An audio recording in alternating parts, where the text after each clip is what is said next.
when you first start out your day, well, anytime really, but mostly when you first start out your day, it's like you get to choose which disc you get on. In other words, it's all spinning, and law of attraction's gathering it up from wherever you are. And if you had an argument with someone last night and you're repeating it in your mind this morning, and you're defending, you're justifying, you know that you were right and you know that they are wrong, and you're irritated that they are stubborn, and you're all geared up really wanting to find a way to express to them with greater clarity what you know, so that you can finally convince them of the rightness of what you are offering about, you get a pretty good vortex going there, and that's the vortex that you've chosen. And even though you've asked for all kinds of things up here, you don't have access to them. But you know what? You do have access to all kinds of things that feel like this. Haven't you noticed that when you're ornery, everybody within a 12-mile radius who is ornery jumps on your disc with you? In fact, people who have never been ornery before become ornery just for you. If they even have slight ornery tendencies, you're going to rendezvous with them, you see. You are vibrationally choosing your points of attraction.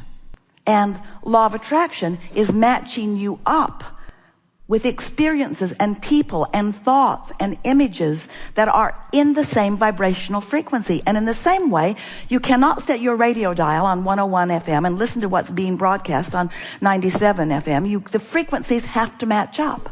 You cannot be on one frequency and receive something from another frequency. Law of attraction is making sure of that. But you can be aware of what your frequency is, and you can do something about it. And you can do some things in an easier way than you've been attempting. And the reason that we are speaking to you in this way is because we know that through life you've developed patterns of thought, you've developed beliefs, you've developed ways that you look at things. And some of them, a lot of them in fact, serve you very well. And some of them, a lot of them in fact, are not serving you very well. But you're all over the place with them because you have not been evaluating the content of your thought by its vibrational nature, by its point of attraction nature, by its relationship with your vortex nature, by its relationship with who you really are. You have not been evaluating. You've been evaluating it by the loudest squeaking wheel, or by the people who are up closest to you, or by the news media gets the most attention. You've been evaluating it in screwy ways. And we want to help you to understand that once you get hold of your understanding of what your emotions are about, and once you care about the frequency that you are broadcasting, because, you want to claim what you've put into your vortex. You want to claim what you've put there, because it is through life that you have created it. It's through life that you have expanded to that. It's through life that you have become that. And it's time for you to experience the fruits of your sifting and sorting experience. It really is. You'll have that experience when you croak. We love that word because it's so disrespectful of death, since there isn't any death. We love it when you croak, because when you croak, you claim that vortex. That's when you find full resonance with all that you've become. We just don't think you should have to croak to claim resonance with all that you've become. We think it's time for you to begin consciously experiencing it now. So, we've talked a lot about a lot of things here today, and we really want to get this in, and this is the perfect place to do it. You got to get out ahead of it, because as you're conveying this to us, you're not out ahead of it. You're remembering what was, which is activating within you a current problem in your current relationships. It's about that too. So you're not out ahead of it. So how do you get out ahead of it? We want to talk about meditation, because meditation clears your mind. And when your mind is clear, your vibration rises. And that's the best way to get out ahead of it. But there's something that is a practical application that you could do many times in every day. And that is segment intending. We want to describe what we mean by that, because we have an updated way of describing it to you, since calibration is part of our conversation now.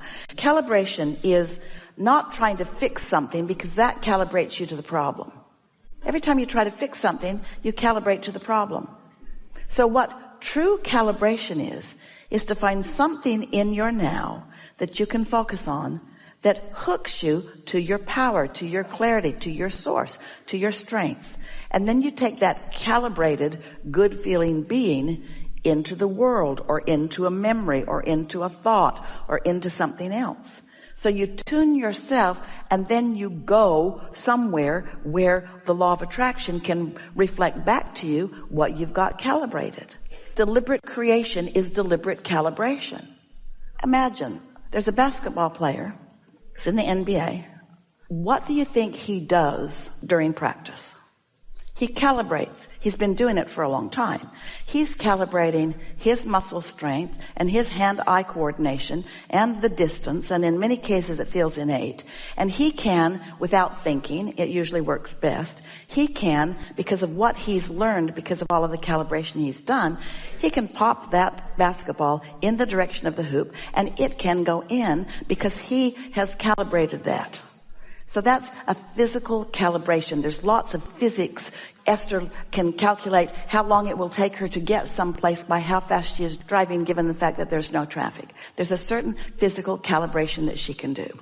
But there are other factors to factor in that she doesn't have control over, like traffic, that she can't calibrate in terms of just the physics laws of the universe. Those laws of physics of your world will take you so far. But there's a whole bunch of other calibration of thought and calibration of vibration that people aren't taking into consideration. Just stay with us a little bit. This is going to make sense to all of you.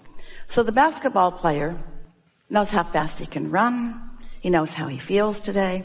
He knows how to develop his muscles. He's learned about his hand-eye coordination. He's practiced enough that the odds are pretty good that when he's standing there on the free throw line uncontested, that he can make the basket. But does he always? Isn't it ridiculous how often those guys miss? With no one climbing on them, no one in their face, no one hurting them in the moment, no one defending the goal. There's no one standing up there slapping it out of the way. It's just them and the rim and the ball, and they miss. What's up with that? Well, they did the physics calibration. They've got that down. And really, on a good day, they can hit most of them. But what happens in the game?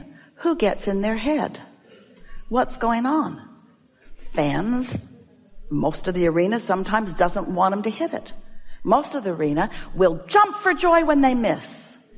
Most of the arena will mock them while they're trying to hit it. Boo, boo, boo, boo, waving things behind the line. Don't do it, don't do it, don't do it. Die, die, die, die, die, the crowd is saying. So they've calibrated the physics part of it, but are they stable in the rest of it? Are they so at one with their inner being that the whole rest of the world could be rooting against them and it would not matter because they're in sync with pure positive energy and the powers? You see what we're getting at? Most people are not even considering true calibration. Calibration is hooking up with source, and source is already hooked up with who you are and what you want, and the law of attraction is predominantly responding to that, and there's no reason for any of you to not get exactly what you want every time, except that you're taking into consideration too much of what somebody else is thinking about you in the same moment. And that's just a natural habit because most of you have been calibrating to them your whole life because you didn't know about your inner being. You didn't know what your emotions were telling you. You didn't know that there was another point that you could calibrate to. You were taught that your emotions, when you feel bad, it means that things are going well. That's what religions teach. Suffer and struggle and sacrifice and you'll go to heaven. What? What? That says you can have a happy ending to an unhappy journey.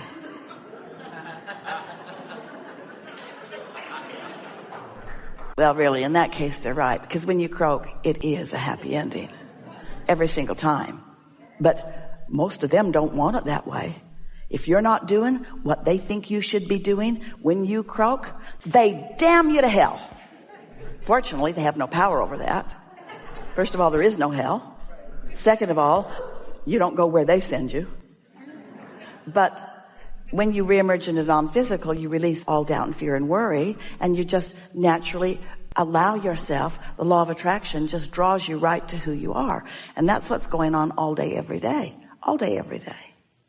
So, our diagnosis of you, you're trying too hard.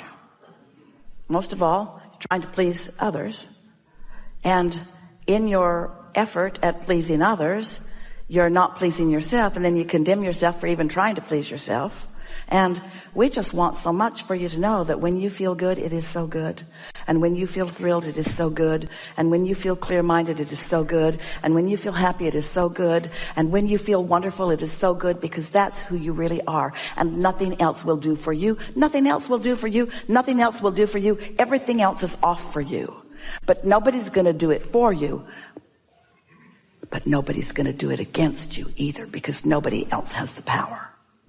So now think about where we started today. We started by explaining to you the point of attraction that your inner being is. One who's connected to that is millions of times more powerful than any who aren't. So imagine the attraction power of your inner being. If you just let go a little bit of the things that are troubling you and worrying you, you'd be drawn right into who you are. And in time, what happens to you? You don't give a rip what anybody else thinks, because they don't really know what they think. They're all over the place. It was never their job to please you or to like you or to support you or to condemn you. They are not an issue in your connection. What they are is valuable to your calibrating what you want and don't want. That's what you all are for each other. Not one of you is the stream that flows to another. What you all are is evidence of a stream flowing, and evidence of the degree to which you are allowing yourself to be in the stream and allowing the stream to flow toward who you are and what you want, you see. So your Blessed Mother, doing the best that she can, doing the only thing that was your agreement with her, she provided an avenue for you into physical. But she did so much more than that. She provided an opportunity for you to calibrate your awareness of what doesn't feel good and what does feel good, and what doesn't feel good and what does feel good. She helped you to know at an early age. Do you know, here you are at this young age, knowing unequivocally what you want and how you would like the world to be. Wanting kindness and stability and ease and flow and power and unfolding. That's what you've come to know. And while she represented something quite different, her different representation is the reason that you're so clear about what you want. And it's also the reason that so much is going to go so well for you your whole life, now that you've found this piece of all of that, you see. And so now your partner, same thing. Don't put it off on him. Don't ask him to be some way. We take that to an extreme when we offer our favorite example. So here you are in this world of interconnection through the internet and all of the social media that you have. And so you decide that you're going to live the perfect world, and you decide that those people out there are the perfect people to make that happen, because you're misguided. And so you say, I put up my profile and a whole list of things that I need and want from the world and from others. And you say in your description to everyone, take a look at this picture. This is me. And when you run into me, and you might, because I'm out there getting around, when you see me, I need these things from you. Or you could calibrate to your inner being and only meet up with those who are a vibrational match to who you really are. So we want it to feel as absurd to you to ask something from your partner, as in this example when we were saying you should ask it from the whole planet. We want it to feel that absurd, because it is that absurd. To say, be away from me and feel away from me so that I can feel something. What you want to say is, hey, I'm going to do my best to tune in, and I'm living happily ever after. And you're really fun to hang around with. And when we do it together, it'll be extra dynamic. But whether you join me in that or not, that's where I'm going. So sometimes we'll click and sometimes we won't. And sometimes we'll click and sometimes we won't. But I'm not putting any of this off on you, because that's disempowering to me and confusing to you. Thank you. Really good. Really good. Really, really good.